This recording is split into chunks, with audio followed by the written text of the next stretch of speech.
Welcome back, everyone, to Watcher of All Things. My name is Kiki. This is my podcast where I talk movies, TV shows, and all things entertainment. Today is episode 16, and I have a fun one in store for you. The news, we got a little bit of gossip to go over. I feel like it's a juicy gossip week. But our review this week, we are talking the new David Leitch movie with Ryan Gosling and Emily Blunt, The Fall Guy. A movie I have been looking forward to for, honestly, I say that every week. I feel like I'm so full of shit, but this is actually, Ryan Gosling's my favorite actor, and this is a movie I've been looking forward to for a while because the trailers just looked really funny. And let me tell you, it did not disappoint. It is Friday, May 3rd. It is a gorgeous day here today. Dua Lipa put out a new album last night, which is a banger. So many great songs. I cannot wait to just sit outside with a nice drink this summer and listen to her music. It's such good, vacation-y outdoor summer vibes. Other than that, it's been also just a very good week in general, I guess. I watched tons of stuff. I was back to work. I did all my revisions for my thesis and sent them to my supervisor, so I'm feeling good. Today I had my final physio for my hip issues that I'm having, and still no progress there. And actually today is 12 months since the injury started, so I don't know. I'm starting to get a little bit discouraged that, maybe I'll just never be able to run long distance again or play extreme impact sports, but whatever. Honestly, this podcast, it gives me just so much excitement in my life in general that I get to channel my passion and energy into something. So you just got to kind of stay positive, and there's always rough patches in our lives. And although it's been a tough year not being able to run and enjoy the things I usually enjoy, it is what it is. We all have our rough patches, and you just got to enjoy the things that you do have in your life, and I don't want to focus on the stuff I don't have. So another great week of entertaining stuff. It was a really enjoyable movie last night. But before we get into that movie, which I'm excited and I have lots to say, let's get into some news. The first piece of news that kind of broke last weekend. Last week we were kind of talking about the algorithm because of Emily Blunt's awesome comments about this algorithm and how much she hates that word and that it has no artistic integrity, basically. Well, this week David Cross, who you will know from many things, Mr. Show with Bob Odenkirk, who is also part of this story from Better Call Saul, but David Cross, he was in Arrested Development, Alvin and the Chipmunks, if that's your thing. Well, anyways, he said this week that his Paramount Plus series with Bob Odenkirk, who they did Mr. Show together, was dropped because, quote, marketing and analytics rejected it. They have all the fucking power, he said. So, Variety reported that David Cross and Bob Odenkirk made headlines in 2022 when they announced plans to reunite for the docu-style Paramount Plus comedy Guru Nation, in which the Mr. Show masterminds were cast as rival cult gurus manipulating the minds of their deluded followers. And on a recent podcast appearance, actually he has his own podcast, you can find it on YouTube. I can't remember what it's called, but he's had some really great episodes with Jason Bateman and Michael Cera and really good comedians. But anyways, he was saying that he believed the Paramount Plus series, which was in early development at Paramount Television Studios, was scrapped because the marketing and analytics department rejected it. So Cross and Odenkirk, who, if you've never seen Mr. Show and you enjoy sketch comedy, I cannot recommend it enough. I believe in Canada it's on Crave. So in the States and everywhere else, that's HBO Max. So if you have HBO Max, it'd be on there. But in Canada, it'd be on Crave for us. And Mr. Show, absolutely hilarious. If you like other sketch comedy like Tim and Eric, or I Think You Should Leave, or Shane Gillis, Mr. Show it's so goddamn funny, and I cannot recommend it enough. So Cross and Odenkirk wrote and developed the show, which would have been an 8-episode limited series. He said the show's pitch ignited a bidding war between 4 different networks. We went with Paramount Plus, and we wrote up the first 4 episodes and then a really specific, extensive Bible for the last 4, all of which we had pitched. He said to them, here's the story, here are the characters, and here's how it would work. And then they said no, which was weird because it was what we pitched. Cross went on to say that the reason Paramount Plus scrapped the series was because of marketing and analytics department not getting it and not wanting it. Cross said he learned early on in his career how much influence the marketing department has over development decisions, and that what happened on their show is an ugly reminder that, quote, they have all the fucking power. So a little bit disappointing because I think For all of this noise right now about talking about how things aren't original anymore, how we're just taking pre-existing IPs, it's really disappointing to hear stories like that where, oh, well, how are we going to market this? How did you used to market original things all the time? You cut it together, you grow it, and there's social media now in the world. Yes, there's tons of voices on social media and so much stuff coming out, but I feel like David Cross and especially Bob Odenkirk now, given Better Call Saul and Breaking Bad, are insanely marketable. That's very disappointing to me, and I totally get where he's coming from, and it's sad that it's kind of been a whole thing in his career that he learned very early on that if marketing doesn't like it, then it doesn't matter how good the idea is. But maybe they can, I don't know what the rules are, but maybe they could take it somewhere else and market it. Please God, not Netflix, because I just find their marketing and their teams are just brain dead. But I mean, Warner Brothers is too. I don't know. All these corporations are just brain dead and don't know what the hell they're talking about. But some good news. Emma Stone, Nathan Fielder reteam with A24 for Ben Mesrich's Carlson Neiman chess scandal story. The Hollywood Reporter reported that the indie upstart seems to have outwitted streamers and studios win, quote, checkmate with a 7-figure deal that left competitors head spinning. So A24, operating on its new mandate to act aggressively in the pursuit of projects. So if you're unaware, I think late last year, maybe in the summer during the strikes, it was kind of announced that A24 is, yes, they're still kind of, I don't know, they're not really an independent or indie company that much, although they did like very quickly agree with all of the writer strike and actor strike arrangements. That's why, you know, you still saw movies like Priscilla, they were still able to do marketing, which was really great. But anyways, they said A24 that they're going to get into more recognizable IP and like bigger marketing regiments. So that's why they're trying to kind of act like a more aggressive player within the larger playing fields. So they picked up Checkmate, which is what this project is called, a hot feature package centered on a book proposal by Ben Mesrich, the authors whose books were adapted into films such as The Social Network and Dumb Money. The Social Network, obviously, we talked about last week with Aaron Sorkin. Dumb Money is the new Paul Dano, however you say his name, Paul Dano movie about the GameStop Wall Street thing that happened a few years ago during COVID. I think it was like peak 2020 during COVID. Really, I haven't watched it yet, but I'd be very interested to see because I was following along with the kind of the GameStop thing. I never invested. I've never invested in stocks in my life ever, but still a very interesting story. I think it's on Amazon Prime now, so I might check that out. But anyways, really cool that the guy who's written 2 very solid books has another one picked up. I love The Social Network. Dumb Money is a very interesting concept because it was a very interesting thing that happened as well. So the Hollywood Reporter said that if this deal closes, Checkmate will reteam Emma Stone with Nathan Fielder, who both adorned the most recent edition of the Hollywood Reporter magazine and the stars of the Showtime series The Curse, which was Benny Safdie. I'm still yet to watch it. I've heard mixed things about it. It's very polarizing. I've heard some people think it's absolute dog water and just terrible, and then others think it's like, you know, brilliant. I know Christopher Nolan was a huge fan of it, so I trust his judgment. I might check that out as well. There's so much stuff out. It is so hard to keep up with everything that comes out every week.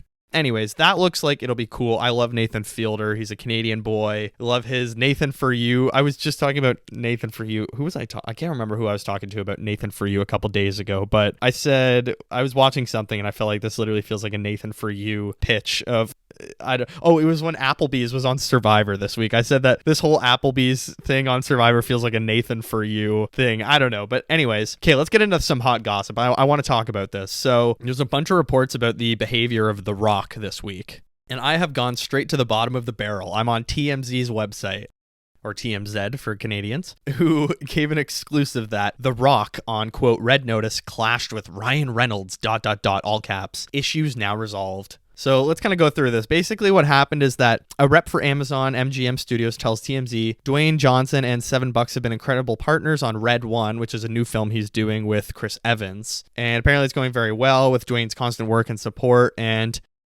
there were these false rumors that he was showing up 7 to 8 hours late on set every day for Red One with Chris Evans, and that he was like peeing in bottles or something like that. Something super weird, but those were extremely false, and they kind of came from because when he was working on Red Notice, Don't get mixed up now. Red 1 is the Santa movie he's working on with Chris Evans. Red Notice was the Gal Gadot, Ryan Reynolds movie for Netflix, so jot that down. They reported that The Rock got into a tiff with Ryan Reynolds while they were working on a movie together years ago, and whilst it wasn't a blow-up fight, as has been suggested, it was a real thing.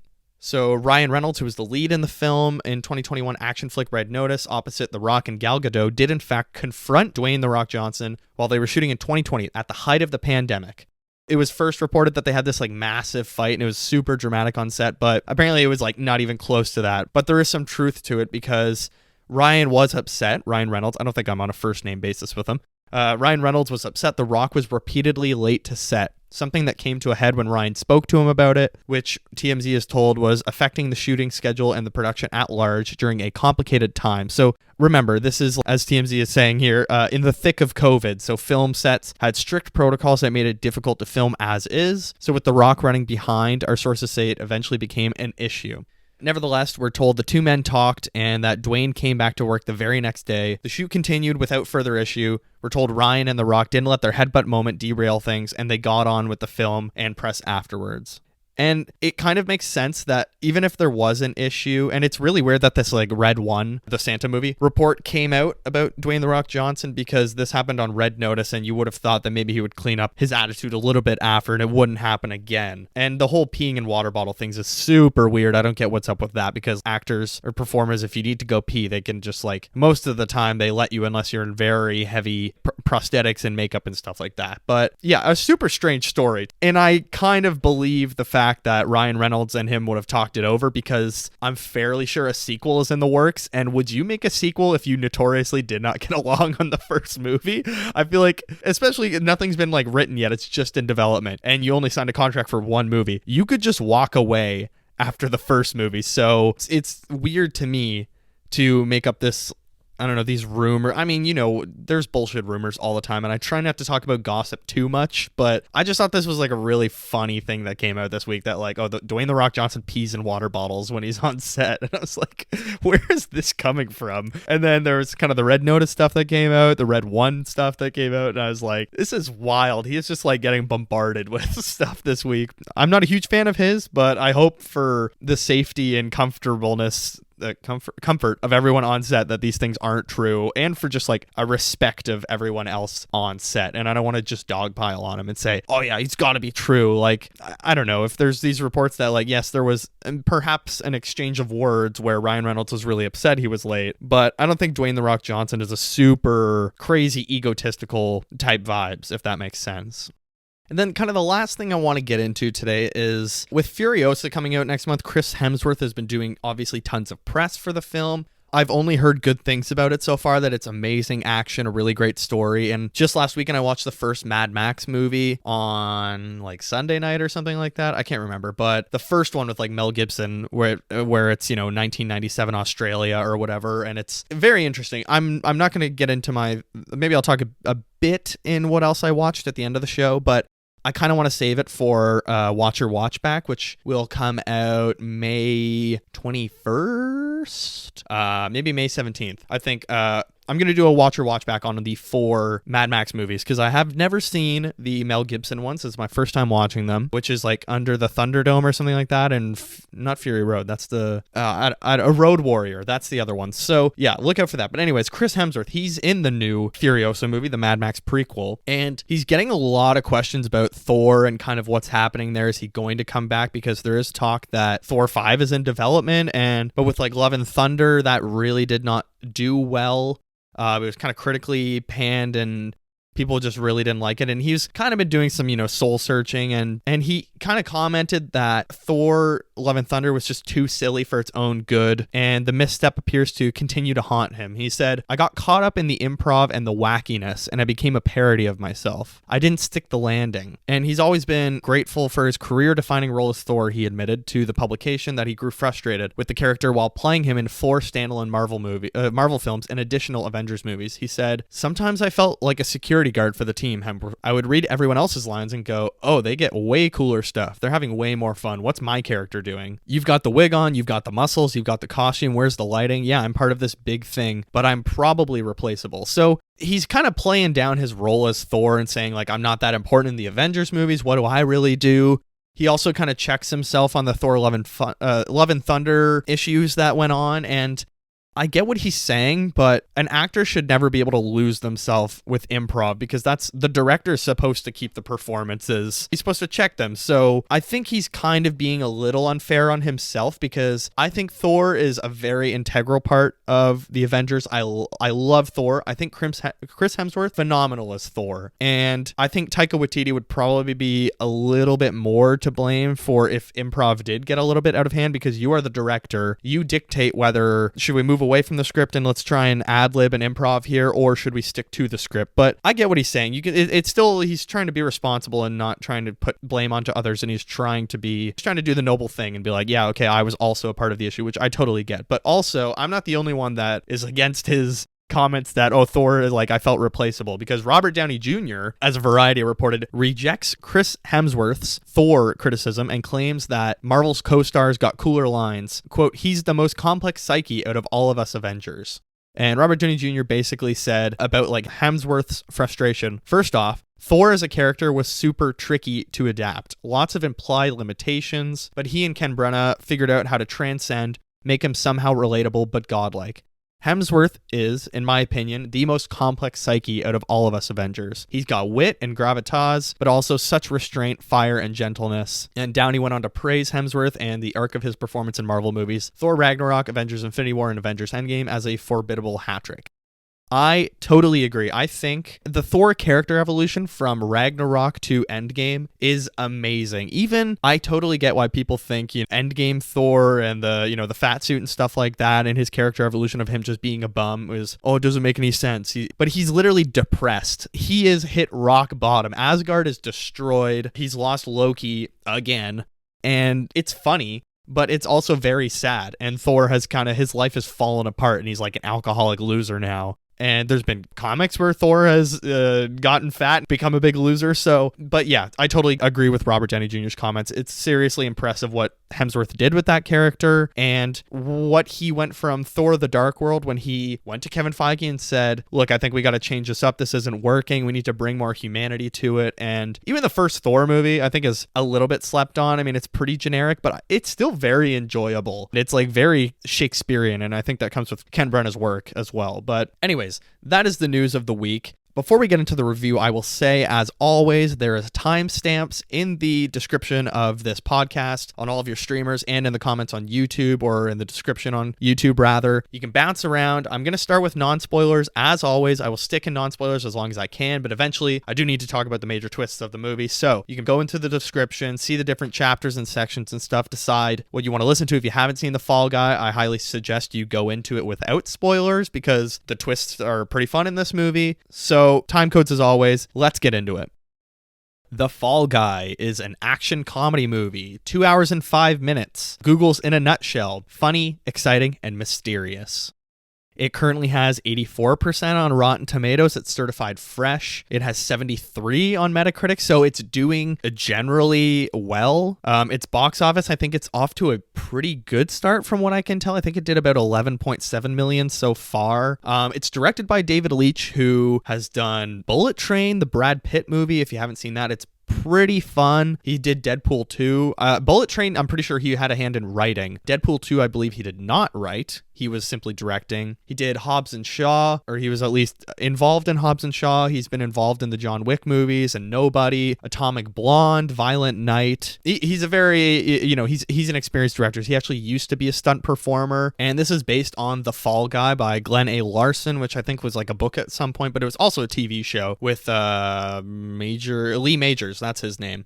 The film is written by Drew Pearce and Glenn A. Larson. It stars Ryan Gosling as Colt Seavers, Emily Blunt as Jody Moreno, Aaron Taylor Johnson as Tom Ryder, Hannah Waddingham of Ted Lasso fame as Gail Mayer, Teresa Palmer as Iggy Starr, Stephanie Hsu from Everything Everywhere All at Once as Alma Milan, Winston Duke as Dan Tucker. A really great cast in this. And the synopsis is as follows. After leaving the business 1 year earlier, battle-scarred stuntman Colt Seavers springs back into action when the star of a big movie studio suddenly disappears. As the mystery surrounding the missing actor deepens, Colt soon finds himself ensnared in a sinister plot that pushes him to the edge of a fall more dangerous than any stunt. Okay, so starting in non-spoilers, of course. All I'll start with is hell yeah. This is what we mean by fun movies. We want fun movies. You can go and see this with your family. It's not raunchy or anything, but it's got great action, great comedy. The romance is top notch. This movie is so charming. Hell yes. This is what I'm talking about. Look, it's not a perfect movie, and there are issues that I will get into. But this was so goddamn fun. This movie was the hardest I have laughed in a while in the theater, I have to say. One of the funnier movies I have seen in a while. Every comedy I've kind of watched in the theaters recently has been okay, but I haven't really revisited. Maybe the last really funny movie that I enjoyed was probably Barbie that I saw in theaters. But yeah, because the holdovers I watched at home. Look, this is great. This is jam-packed with amazing, hilarious dialogue. It's not the best writing in the world, but it's funny as hell. There's even funny action sequences and amazing action sequences that break world records that I'll get into, but it's so enjoyable. I cannot recommend this enough. I told my parents immediately when I got home, you guys will eat this shit up because it is exactly the type of movie that my family likes. It's funny. It's really good action. The story is actually a really good idea of a story. Okay, apologies. My dog was freaking out upstairs or just outside barking. Yeah, I'm going to leave that in. Yeah, like I said, the story's really great. This is an awesome love letter to cinema and the art of stunt performing. And I think this is a really great step in the direction of an Oscar for stunt performances because it's a life and death job. And how it's not being recognized is beyond me. I know we have already so many Oscars to give out at the ceremony, and there's those that they had to do in off broadcast or whatever, but movies are so evolved now that stunt performances are amazing. So hats off to all of the stunt performers because, including in this movie, they're really great. As per usual, let me start with the cast. Phenomenal. This is such a great cast of hilarious people. I think everybody has amazing moments in this. I'm going to start with Ryan Gosling. Colt Seavers is so funny. He is so great in this. He's so charming. I think another person in this role, the movie would have been about 60% less funny because the charm Ryan Gosling brings to this role and every line delivery, all the quirkiness he brings with his personality just makes this movie 10 times better. And same with Emily Blunt. I think the two of them are a match made in heaven in this film. They bring so much great charisma and comedy to their roles respectively. I absolutely loved it. Ryan Gosling, every scene, he has something absolutely hilarious he's doing. He never lets us sit back, his character. He is so just charming and funny, and he's such a great lead in this. Every interaction or every just action sequence that involves Gosling is so funny, jam-packed with emotion, jam-packed with heart. He's so phenomenal in this, and oh my god, I could take 10 of these movies. He's so funny.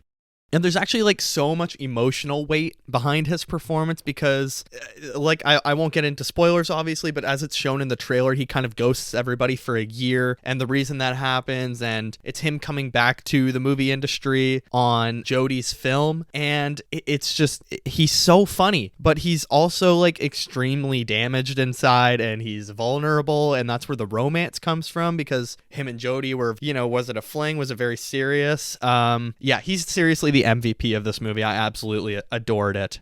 Emily Blunt as Jodie, the director, she's so funny. She's so brutal with Ryan Gosling in this movie. She plays the stressed out director with the studio so far up her ass so well, and the producer breathing down her neck at every second of the film. Absolutely adored Emily Blunt. I mean, she's great in Devil Wears Prada, of course, and she's great in every other film. I don't know. I can't remember the last time I saw a movie with Emily Blunt where I was like, oh, that stinks. But yeah, she's really great in this. Absolutely loved her. She's so funny opposite Gosling. I think their energy bounces off each other so well and their vibes, and just I don't know, they could be improvising half of this and I wouldn't know because the dialogue just feels so natural. There's actually a very rare thing in this movie. I only ever see this on Curb Your Enthusiasm where they leave the actors or performers genuinely laughing in the movie. They're just, this isn't fake laughing, they're actually breaking. And Ryan Gosling a couple times when he's saying stuff is actually laughing at the start when him and Jodie are talking, he's actually saying stuff and it's funny dialogue, but he's kind of laughing while he's saying it. I think that's real to me. I think that's actually him kind of cracking up at his own dialogue.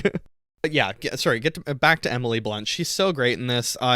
Seriously, I think she knocks it out of the park as well. through the whole movie. She's really great. Even her like more serious scenes and emotional scenes, she's really great as well. Just like Gosling, they both really bring their A game in this. Aaron Taylor Johnson is Tom Ryder, who Ryan Gosling, Colt Seavers, is a stunt double for Tom Ryder, and he is so funny in this movie. Oh my god, he plays like a douchebag A-list star who is so in love with himself and just kind of craps on the stunt performer the whole time. I won't get into too much about him with spoilers and stuff like that because he goes missing and that's like the whole story. But he's so funny, and you can see in the trailers there's lots of great stuff around him. Winston Duke is in this as well. He's really funny. Him and Ryan Gosling actually really great friends in the film as well because they've worked together a bunch. Their characters have worked together on a bunch of films together. So every scene they have is like really, it's really good together, and they just like bounce, their humor bounces off each other very well. So he's awesome as well. Hannah Waddingham of Ted Lasso, of course. She's super funny. She plays Gail. Yeah, Gail the producer. And she's like, drinking a Diet Coke in every scene she's in and just like constantly pushing people's buttons and just annoying people to death. And she's really funny in this as well. She plays such like a slimeball producer. Finally, as shown in the trailer, there's a dog in this film, and the joke behind this dog is that he only responds to French commands, and his name is Jean-Claude. So there's a bunch of like, he's in all of the action sequences, as you can see in the trailers, and Ryan Gosling is just constantly like, Jean-Claude, attaque, and stuff like that. It's really funny. It's awesome. It's great comedic writing, and the dog is used so effectively.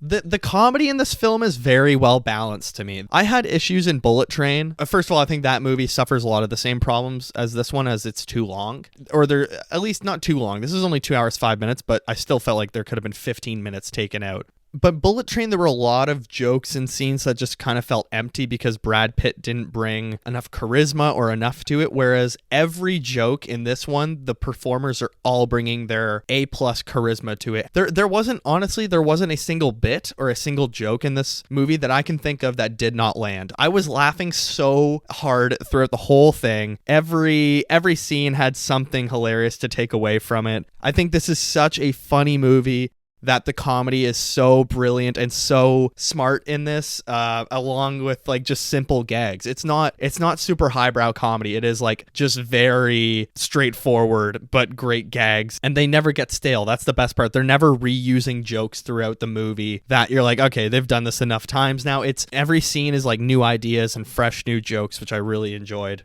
Away from the comedy, this is actually just a really romantic film. It is a rom-com. This is literally a like action rom-com.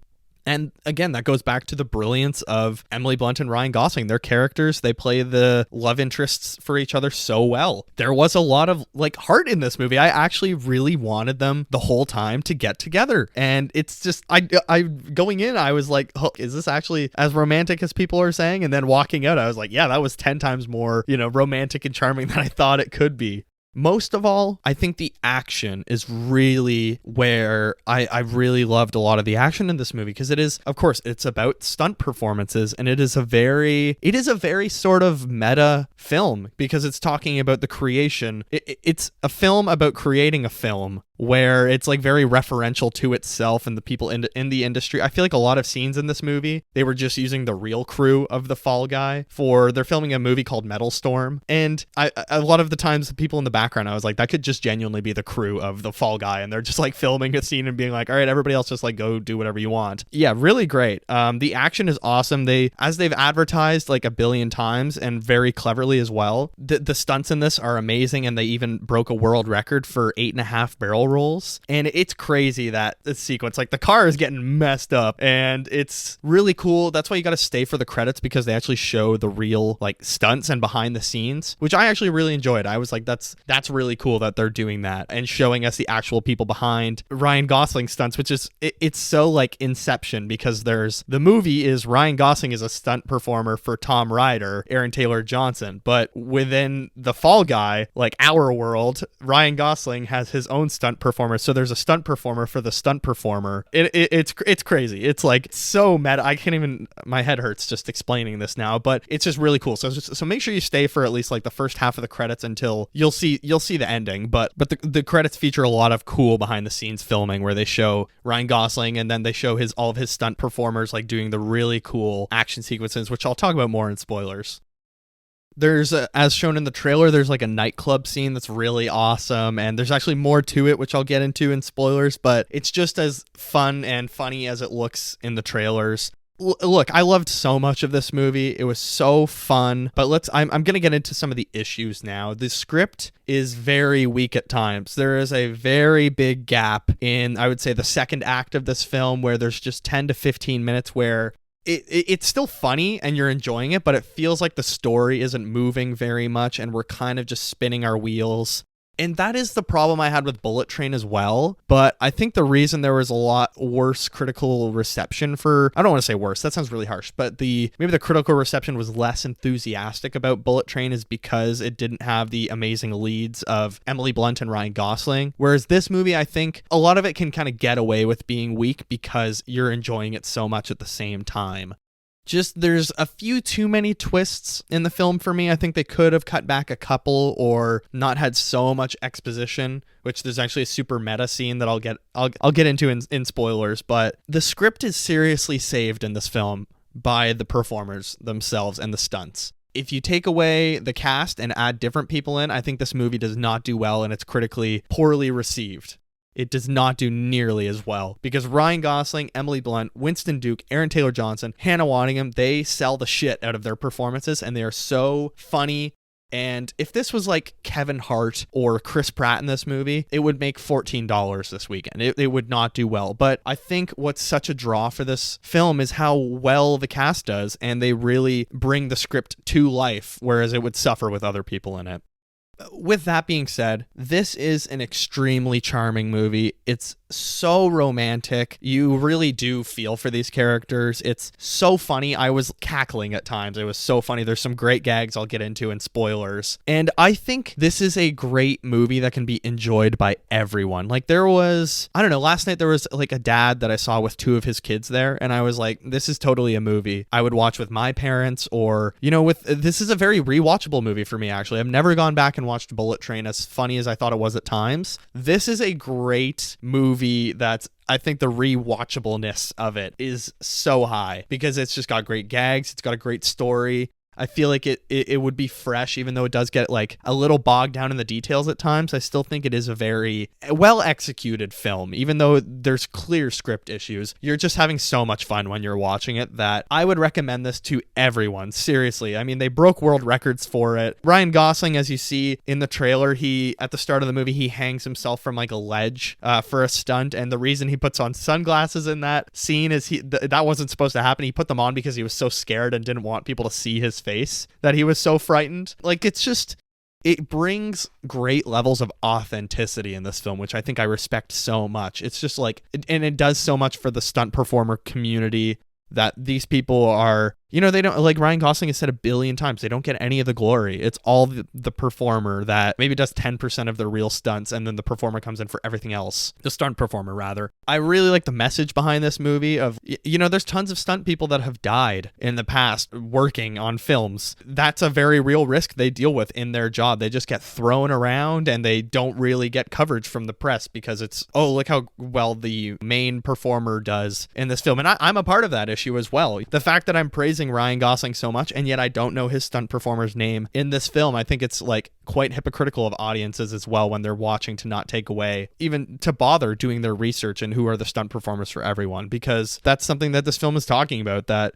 you're only remembering the Hollywood stars that are in this. But anyways, I think this is such a fun, charming, romantic movie. Everyone should see it. I gave it 4 out of 5 on Letterboxd, and look, it's not perfect. A lot of people probably would go 3, 3.5, 4. I think that's the range this is going to be. But if you like Ryan Gosling, or you just like comedy in general, but also if you like action movies, I think this is something that a lot of people can take different things from. I feel like this is what Ghosted or a lot of like action rom-com movies are trying to be. This is a very well executed one for me.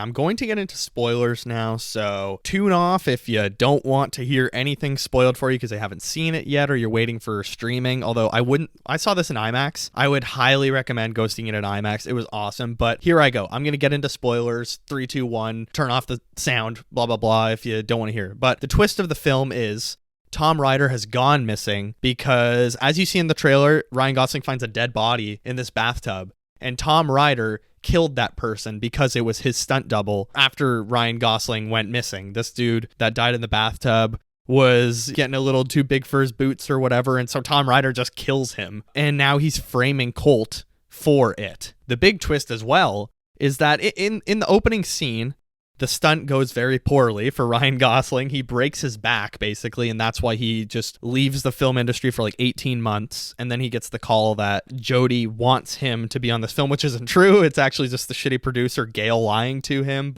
Yeah, so there's a lot of like reveals and twists in this movie. I think maybe a few too many twists for its own good, but all the Tom Ryder stuff is very interesting because I think the more Aaron Taylor Johnson in this film, the better. He is so funny as Tom Ryder. He brings some of the biggest laughs other than Ryan Gosling and Emily Blunt. I think he's possibly the third funniest like performance in this, maybe second, tied with Emily Blunt. But anyways, he purposefully messed up Ryan Gosling's stunt that we see at the start of the film because he felt that he was just getting too comfortable again, and he was taking the spotlight away from Tom Ryder, who's the star of these movies. So he sped up the harness or whatever. Colt falls on his back, breaks it from super high up. He goes missing. Now on this new film, again, Tom Ryder doesn't like how good his stunt performer is and that people are like praising him and taking the attention away from him.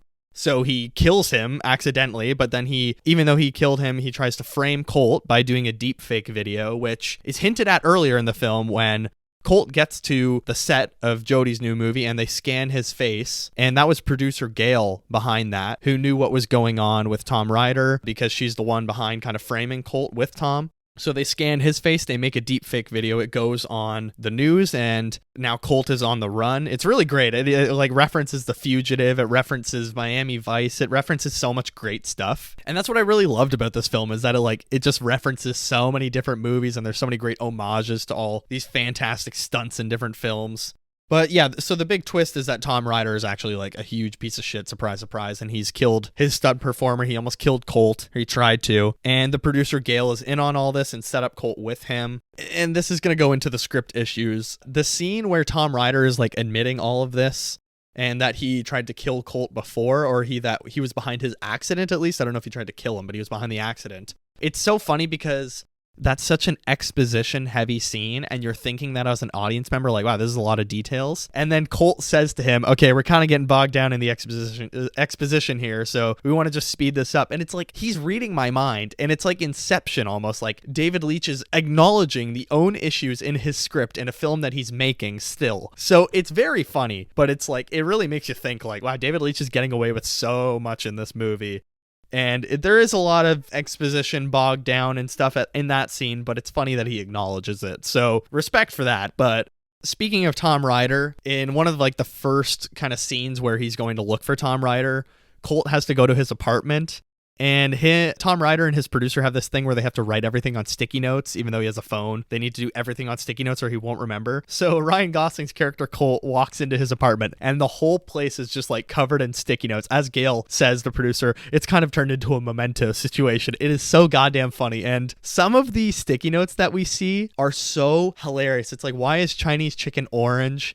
Jason Momoa or Momoa with like the A and an O underlined, or, he has his phone password written down, and there's so many. And he has one, it's like does quote the magic happen or something like that, and it's great. My friend that I went to the movie with last night, I was like, I could see an Instagram or Twitter page where they're just every day posting a different Tom Ryder sticky note because there were so many amazing ones. And that's why when this movie comes out on streaming, I'm honestly gonna pause it when it gets to his apartment because I want to see the different sticky notes because they were hilarious. And actually, speaking of Jason Momoa, in the end they catch Tom Ryder. There's this great like helicopter stunt to finish off the film where Gail and Tom are trying to get away, and then Colt does this huge like 250-foot jump or whatever in a car, and then he chases them down, and that's like the final stunt of the movie. Really awesome. Anyways, if you remember in Bullet Train, it's filled with cameos and like famous people, but the biggest cameo is Ryan Reynolds randomly shows up. Well, in this film, the big cameo is Jason Momoa shows up, and at the end of the film, they show that like the new trailer for Metal Storm, and Jason Momoa has replaced Tom Ryder. It's so funny, and it was such a great kind of Chekhov's gun or whatever to have the Jason Momoa sticky note, and then he shows up later in the movie and he's so funny as well. He's wildly charismatic in the role, and it's really great.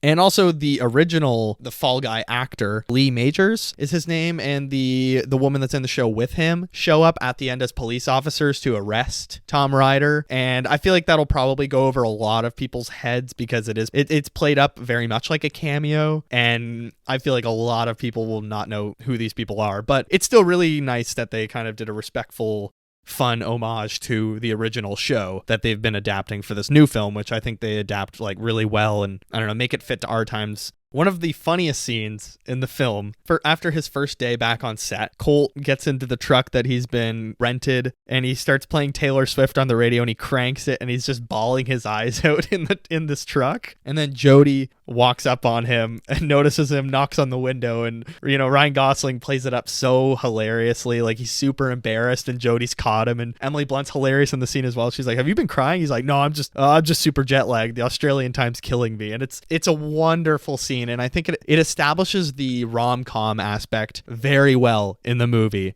And that's after on the first day, Jody makes him do this stunt over and over and over again because it's so painful for him that he has to be lit on fire and thrown against the wall. And she makes him do it like 20 times while explaining to everyone on the microphone, or in front of everyone on this microphone, the story behind this film, which is basically an allegory for their relationship about a space cowboy and an alien woman or whatever. And she's explaining it on the microphone and everyone's just so awkward on set. And oh my God, there's this hilarious cut to a dude in an huge alien suit with like a voice modulator who says, "That happened with my wife Dinah," or something like that. It was so funny. There's so much brilliant comedy in this film. It's so funny. I cannot emphasize it enough, but that Taylor Swift scene is so funny, and Ryan Gosling's just crying his eyes out, and just the jet lag.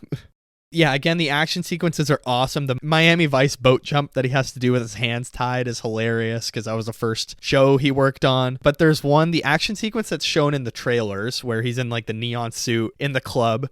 He actually, the reveal in the film is that he's actually been drugged while that happens, and he's tweaking out the whole time. He's like, how do I know it's worn off? And he's like, when you stop seeing this unicorn. So there's just this unicorn hanging out with him the entire time when he's high, and it is so funny. That's a great sequence. But yeah, overall, this is such a good movie. It's awesome. I really enjoyed it. I know it's not going to be for everyone, and the script is really weak, but I think this is something that everyone could enjoy if you just give it a chance. You're going to be charmed. You're really going to really enjoy it. Yeah, I'd give it definitely a good 4 out of 5. 4 out of 5 is a great score in general. That's a generally favorable score, I think, but this is like a really good 4 out of 5. That's been The Fall Guy. Let's get into what else I watched. As I mentioned last week, I went to the re-releases of Dune Part 1 and Part 2 in IMAX. So I saw Part 2 on Sunday. Phenomenal. Just as amazing as the other 2 times I've seen it. I'm so torn on between whether I prefer, if I had to pick, Part 1 or Part 2, which are my favorites. And I honestly think Part 1 I don't know. That ending sequence, the fight between Paul and Feyd-Rautha is amazing. See, I don't know. I can't even make up my mind now. I think Part 1 is so amazing because of everything on Caladan with the Bene Gesserit and the Gom Jabbar, and then them discovering Arrakis. And I love the House Atreides culture that we get to see, and them being the outsiders. Even though they're in power, they're very much the outsiders and just been put into this terrible tragedy. But also Part 2 is just brilliant, and it's such another great tragedy where, Paul is not the hero of this story. He's actually been screwed over and is the product of eugenics and bloodline tampering and all these plans, and he has, as they speak about in the book, this terrible purpose in his life. But anyways, I also watched X-Men 97 episodes 7 and 8. Hell yes. This is very quickly becoming my favorite show this year. X-Men 97 is so damn awesome. Every week it blows me away more and more. We're now starting the 3-part finale. So the finale, the resolution, is basically split over 3 parts. Oh my God, amazing. Theo James, is that his name? The British actor who's now in like The Gentleman, who's on The White Lotus. He is in the show now. He is playing the villain. He's so good. I have to say, if you don't like animation, this is a show you got to give a chance, because X-Men 97 is everything, even if you didn't watch the original series in the 90s. It is so much fun. The writing is amazing. Just the dialogue and the lessons and what they talk about, you can learn so much from, tolerance and peace and conflict and everything that's happening in our world right now. X-Men 97 is so brilliant for the world we're living in. I also watched the first Mad Max, as I said, but I'm going to save my thoughts for Watch or Watch Back, which will come out in a couple weeks. I am going to watch 2 and 3 this weekend, probably, and Fury Road after. We'll see what happens. But I also finished Turning Point, The Bomb in the Cold War on Netflix. Really terrifying. Now I'm kind of scared of nuclear war even more. I know our world is falling apart and we're definitely the world's ending. We are currently in like the downfall of Earth, but a really great documentary series, I must say, and it leads up to the Russia-Ukraine war right now brilliantly, and how we're still kind of living in the Cold War. Like, people think it's over, but we're still very much in a Cold War right now. So if you like history documentaries or just documentaries in general, I think this is something that's very accessible to everyone. It's 10 episodes, I believe, and they're like all kind of an hour, I think, and it's just really great. I really enjoyed it. Like I said last week, I've been kind of missing history courses and going to lectures and stuff, so I want to keep learning. So documentaries are a great way of doing that.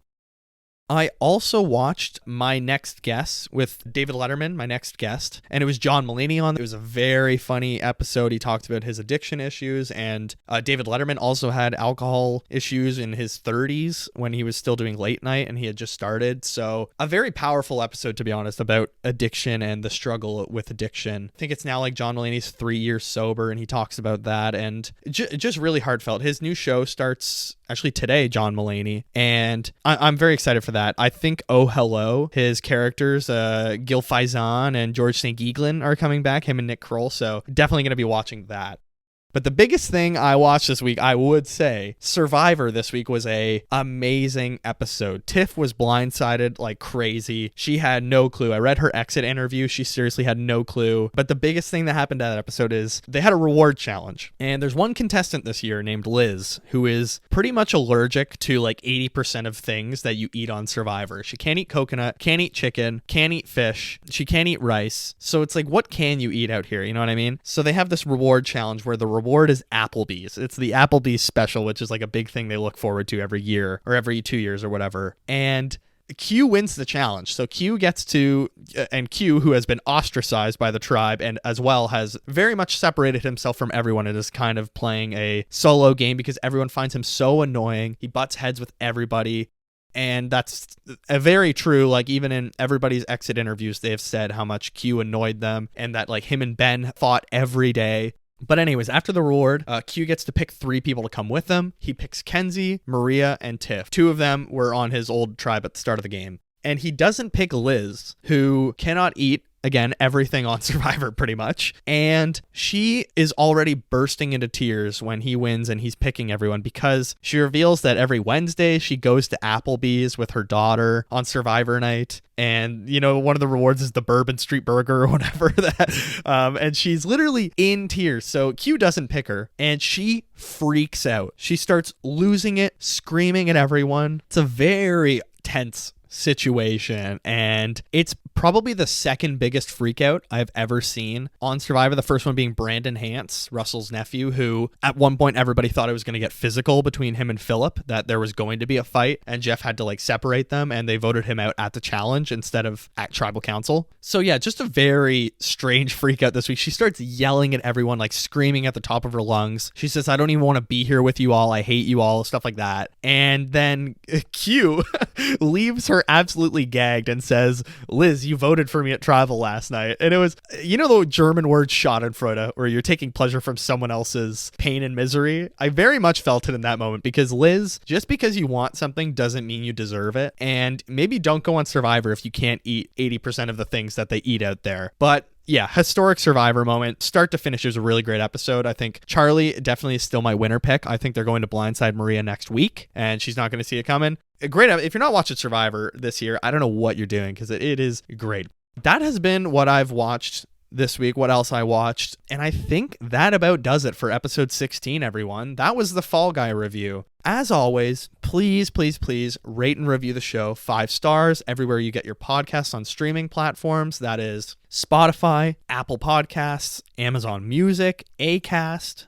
Please rate and review, share it with a friend. It really helps the show grow with engagement and 5-star reviews. If you're listening on YouTube, you can like, comment, what did you think of The Fall Guy? Survivor fans, who's your winner pick this year? What else have you been watching? Leave a like and comment, as I said. Also subscribe and hit notification bells so you know every Monday or whenever I post new videos. You can email the show, watcherofallthings@gmail.com. Get in touch with me again. Let me know what you thought of those questions. You can follow us on TikTok at watcher.of.all.things. Crazy complicated username. And Instagram at watcherofallthings. Follow me on Letterboxd, KikiJ70. That's KIKIJ70. You can see all my reviews instantly. And there's links to all these in the show notes. Again, what did you think of The Fall Guy? Get in touch with me on social media. Email the show. What have you been watching this week? What should I talk about if there's anything I'm missing? Next week, it's a big one again. We're talking Kingdom of the Planet of the Apes, a movie since they announced a reboot, I've actually been quite hesitant until that first trailer because I love the Matt Reeves 2 ape movies. The first one's okay. That wasn't Matt Reeves, but the Dawn of the Planet of the Apes and War for the Planet of the Apes, I think, or Rise. I can't remember. But anyways, the 2 Matt Reeves ones are phenomenal, so I'm looking forward to that next week. As always, thank you all so much for listening. I hope you have a fantastic week. Go watch The Fall Guy. Go watch something that's romantic, funny, charming, action-packed. Have a great week, and I will see you in the next one.